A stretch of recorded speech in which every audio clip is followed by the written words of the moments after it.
Alright, we got the Serpent's Pass here, and again, I'm actually really happy. I was talking about this just the last vlog. I was saying I really hope they don't just leave it where Aang's like, oh, Appa, oh, I go through pain in this one episode, and then, yeah, I'll get over it in the next. I like that it's still carrying over, and now we got a different stage of grief going on here. And I really like that. I like that he's trying to be stronger, and he's trying to sort of keep the emotion out, and you can understand that he doesn't want it to hurt. He thinks it'll make him a stronger leader, and he's trying to be tougher. So it seemed very logical to go this route, which I really enjoy. But on top of that, we get some other cool stuff going on. We got this this cool thing that they have to cross over called the Serpent's Pass, which is a bunch of rocks that go across the water here that I guess it kind of looks like a serpent, but that's not why it got its name anyway. It's more because there actually is a giant serpent that attacks them. One of the few designs I didn't care for. I didn't think the dragon snake, whatever that is, I didn't think it was all that interesting.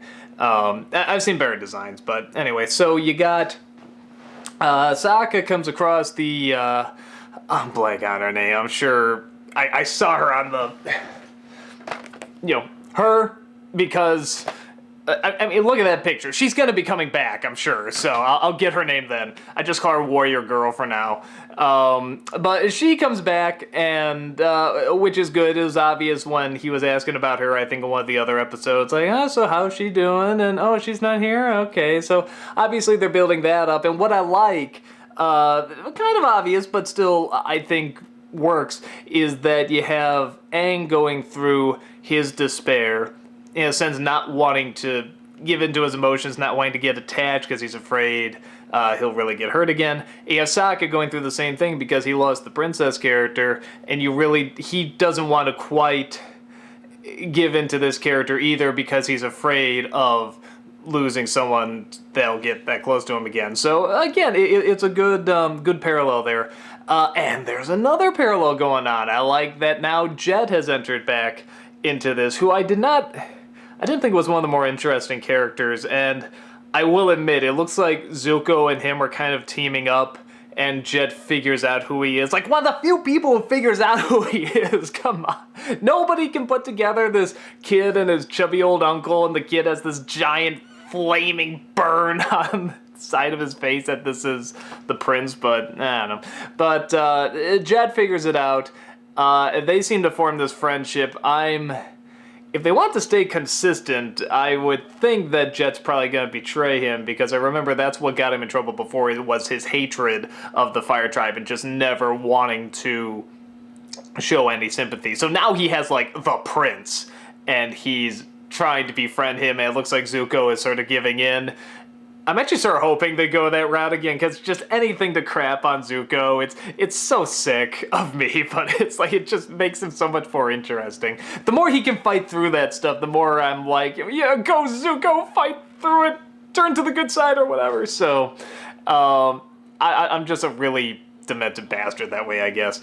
Or maybe they'll form a perfectly nice friendship, who knows. So you got them going on this trip. You got these two parallels going on, and finally at the very end, Katara says it's okay to sort of give into this. And how does he finally give in? He sees a baby being born. Okay, I'm not gonna say, like, seeing a baby being born isn't gonna, like, change everything. It's a totally legit thing. Just, oh, couldn't you think of something else? It just seems like that's the most sort of generic thing you could go for, but I don't know. I don't know. Lots of people have their lives changed when they see, their child or just a child being born. So I mean, that's perfectly cool. And I like that he's come to a point in that he realizes he can let the emotion in. He can accept that this is something he's going to fight for, and that's the exact balance he needs when he gets to the location. He sees this giant drill that's being made. I'm not sure if it was going to attack or whatever, but he says pretty much at the end, Appa is going to have to wait. And I like that. I like that it's only when he let the emotions in that he could come to that very rational conclusion. So I thought that was good. That was a good evolution there. That was a good journey. And I'm trying to think what else. It looks like the warrior girl is heading back now. I sort of thought, again, maybe that's another character joining or something, but I guess not. Maybe she'll pop up again. Again, I mean, I'm sure she'll pop up again. So, yeah, I'm trying to think what else to say about this episode. It's funny seeing Zuko get upset about something as small as just wanting better food on the boat. And him sort of thinking it's not fair. So there's sort of like just this mini little debate that's like, oh, we deserve better than this. We deserve, what the people up there are getting. And it's such a tiny thing, but you can see that happening. You can see them saying this is worth going to the risk of getting caught and being thrown off the boat because we deserve it. We're fighters. We deserve the same treatment, or if not better. So I like that. I thought that was actually a good. I do sort of like the connection him and Jet are making. I do sort of hope Jet becomes a more interesting character because, like I said, he didn't do much for me, but I mean, it wasn't awful. Just didn't grab me that much. But like I said, it's an interesting team up. It'll be very fascinating where that goes.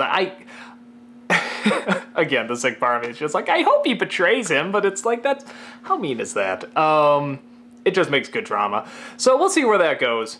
And especially as now that Zuko's opening up, like, it might be good to trust somebody. It might be good to have people on my side. Man, wouldn't that be great if Jet just, like, totally backstabs him, and then Zuko's like, I knew it, I can't trust anyone, and the lightning strikes again, and the tear goes, and he's like, Father! I mean, it's just, I'm sorry, I love the big, epic bullshit like that. I just love it.